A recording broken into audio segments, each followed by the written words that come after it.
Okay, so pagi hari ini kita akan lihat bab 8.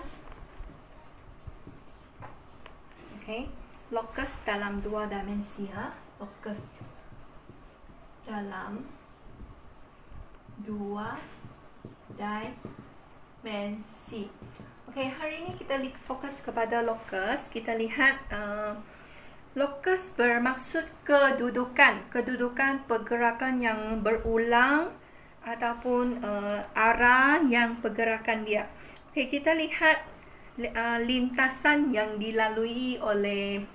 Okey, contoh ada beberapa di sini ya. Okey, katakan kipas. Okey, kipas kamu, kipas fans. Okey, kipas.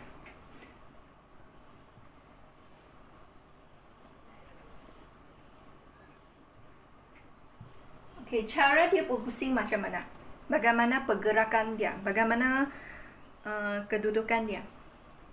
Okay, kipas akan bergerak dalam bulatan kan. So kita ada locus, jenis pergerakan. Locus adalah jenis pergerakan. Kita adalah dalam bulatan. Dia berulang, ulang pusingan dia. Okay. Okay. Ini contoh. Okey, bagaimana kalau kereta yang naik atas bukit, turun bukit? Kalau naik bukit, pergerakan dia ke arah sini kan? So, pergerakan dia ke atas. Okey, jenis pergerakan. Okey, bagaimana kalau pokok apple, ada apple.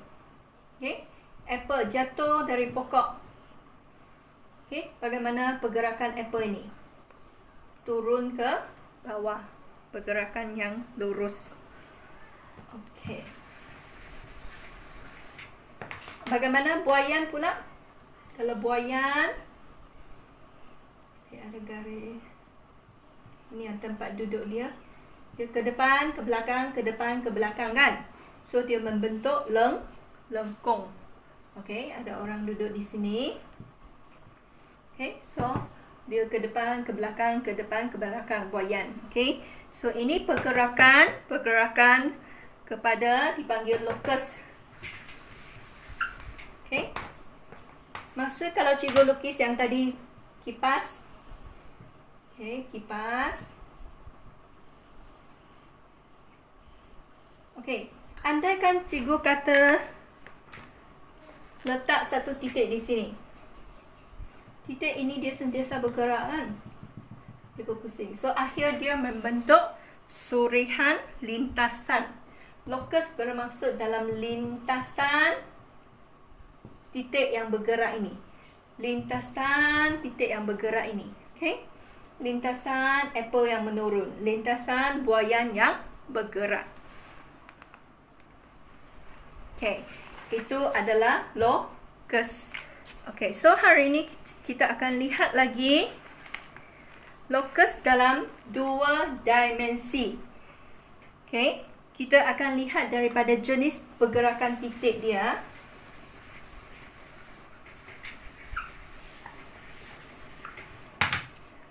Okay, kita akan lihat bagaimana kalau itu locus melalui satu titik. Bagaimana locus melalui dua titik? Bagaimana locus melalui satu garis? Bagaimana locus melalui dua garis? Dan juga locus yang melalui dua garis bersilang.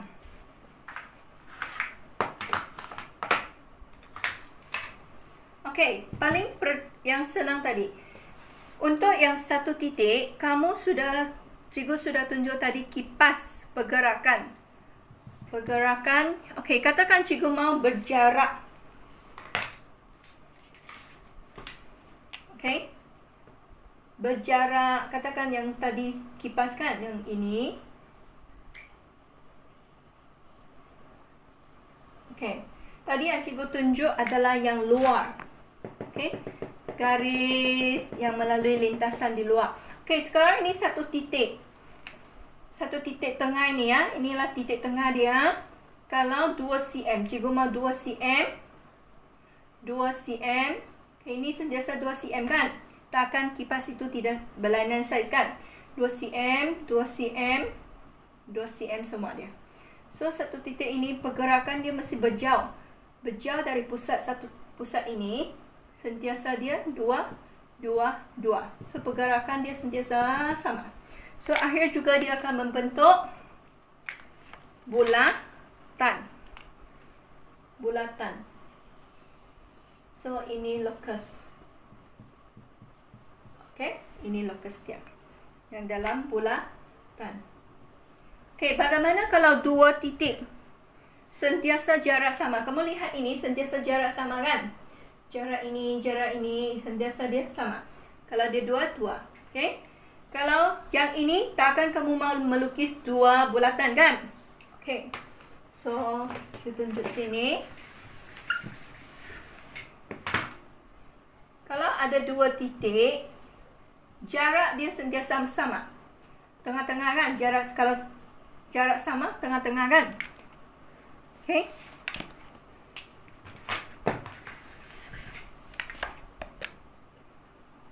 Jarak sama.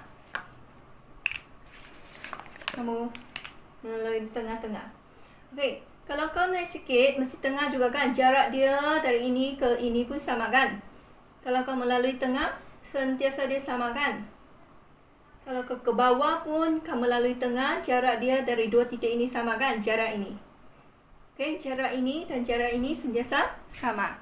So, akhir kamu akan membentuk titisan garis lurus melalui ini.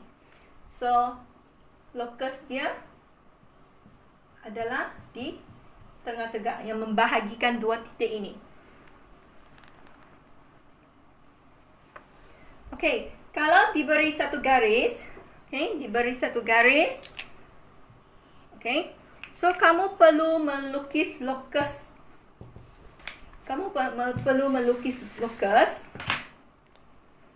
Okay, ini garis. Okay, locus yang sentiasa sama jarak. Kalau cikgu satu titik 2 cm, satu titik pun mesti 2 cm kan? Kalau ini titik 2 cm, ini 2. Ini 2, ini 2. Okay, sentiasa sama jarak. Okay. Sentiasa sama jarak. So, akhir kamu membentuk 2 garis.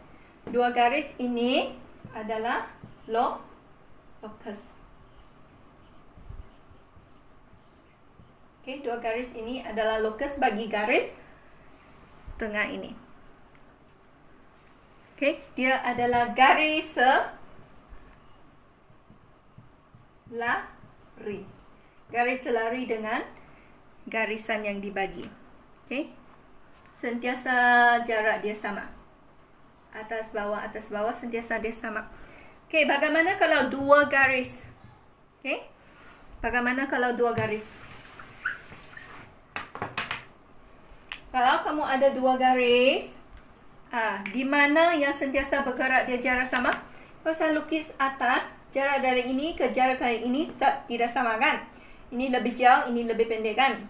So, di mana agaknya garis? So, jarak ini kalau cikgu letak di tengah-tengah, jarak ini dan bawah sama. So, okay. Jarak ini dan ini sama. Atas, bawah sama. Akhirnya, sentiasa sama atas bawah. Akhirnya kamu membentuk garisan tengah. Okay, akhir kamu membentuk satu garis tengah sebagai locus kamu bagi yang 2 garisan. Okay, so garis ini juga selari dengan garis. Okay, selari dengan garis. Okay, bagaimana yang garis bersilang? Apa locus yang kamu sentiasa bergerak supaya sentiasa sama? Okay, ini bersilang. Okay, kalau di tengah dia mula bergerak. Okay, sini jarak ini dari ini sama kan? Kalau ini, so ini titik dia. Jarak ini Dan jarak ini pun sama kan? Akhirnya kamu membentuk titisan. Sebab kamu lukis ke bawah pun jarak dia sentiasa sama besar. Okey, jarak dia sentiasa sama. Akhirnya kamu membentuk garis memotong. Okey. Kau perhatikan dua garis ini. Kalau cikgu letak sini, jarak dia pun sama kan?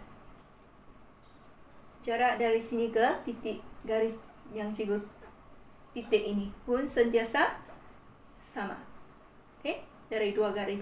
So, akhirnya kamu panjangkan titik, kamu juga akan membentuk satu garis lagi. So, locus yang dibentuk adalah garis pembahagian dua sama sudut. Okey? Pembagi dua sama sudut maksud dia, okey, kalau ini X, kau membahagi dia, so sudut di sini sama dengan sudut di sini. Okey, membahagi dua sama sudut. Cikgu sampai di sini, maka kamu siapkan latihan.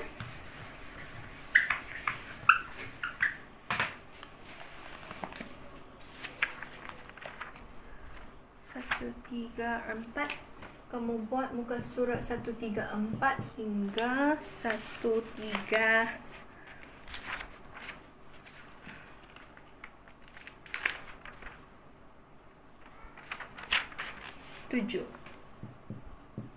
Okay, sila lengkapkan ini di rumah kamu.